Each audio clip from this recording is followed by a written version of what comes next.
കരിമ്പുഴ വന്യജീവി സങ്കേതത്തിലെ വടക്കേക്കോട്ട മലവാരത്തിൽ കണ്ടെത്തിയ അഴുകിയ മനുഷ്യജടം മഞ്ചേരി മെഡിക്കൽ കോളേജിലേക്ക് മാറ്റി. കർളായി വനം റേഞ്ചിന് കീഴിലെ അമരമ്പലം പഞ്ചായത്ത് പരിധിയിൽ ഉൾപ്പെടുന്ന അച്ചനള ചോലനായിക്ക ആദിവാസി സങ്കേതത്തോട് ചേർന്നുള്ള വലിയച്ചൻ തോടിന് സമീപത്തെ പുല്ലട്ടിക്കുന്നിലാണ് 1 മാസത്തോളം പഴക്കമുള്ള ജഡം ചൊവ്വാഴ്ച വനപാലകർ കണ്ടെത്തിയത്. അച്ചനളയിലെ ആദിവാസിയായ പുരുഷന്റെ ജഡമാണെന്നാണ് നിഗമനം. വനംവകുപ്പിന്റെ കടുവ സെൻസസിന്റെ ഭാഗമായി ക്യാമറകൾ സ്ഥാപിക്കാനെത്തിയ ഉദ്യോഗസ്ഥ സംഘമാണ് ജഡം കണ്ടത്. ഉൾവനത്തിനുള്ളിൽ നിന്നും തിരിച്ചെത്തിയ വനപാലകർ വിവരം അധികൃതരെ അറിയിച്ചത്. ആളെ തിരിച്ചറിയാൻ കഴിയാത്ത വിധത്തിൽ ജഡം അഴുകിയിട്ടുണ്ട്. റവന്യൂ, പോലീസ്, വനം വകുപ്പുകളിലെ ഉദ്യോഗസ്ഥർ സ്ഥലത്തെത്തിയാണ് മൃതദേഹം മെഡിക്കൽ കോളേജിലേക്ക് മാറ്റിയത്. നിലമ്പൂർ തഹസിൽദാർ വിനോദ് കുമാർ, പൂക്കോട്ടുംപാടം പോലീസ് ഇൻസ്പെക്ടർ രാജേന്ദ്രൻ നായർ എന്നിവരുടെ സാന്നിധ്യത്തിലാണ് ഇൻക്വസ്റ്റ് നടപടിക്രമങ്ങൾ നടത്തിയത്. മഞ്ചേരിയിലെത്തിച്ച ജഡം പോലീസ് സർജന്റെ നേതൃത്വത്തിൽ പോസ്റ്റ്മോർട്ടം നടത്തും. ഇതിനുശേഷമേ മരണകാരണം ഉൾപ്പെടെ കൂടുതൽ കാര്യങ്ങൾ വ്യക്തമാവുകയുള്ളൂ. SI Dinesh Kumar, section forest officer Sajeev, beat forest ഓഫീസർമാരായ റിയാദ്, ബിനീഷ് എന്നിവരും ITDP, പോലീസ്, റവന്യൂ, വനം വകുപ്പുകളിലെ മറ്റ് ജീവനക്കാരും സംഘത്തിലുണ്ടായിരുന്നു. കാൽനടയായി ഉൾക്കാട്ടിലൂടെ 1 മണിക്കൂറോളം നടന്നാണ് സംഭവസ്ഥലത്ത്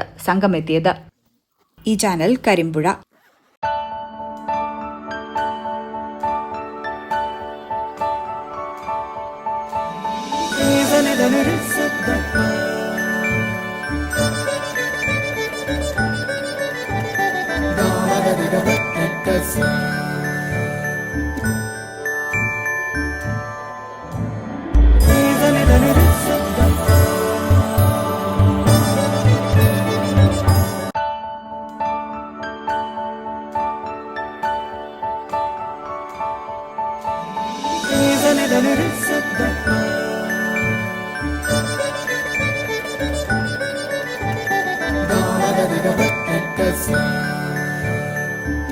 Qatar golden diamonds, Calicut road, Valanchery main road,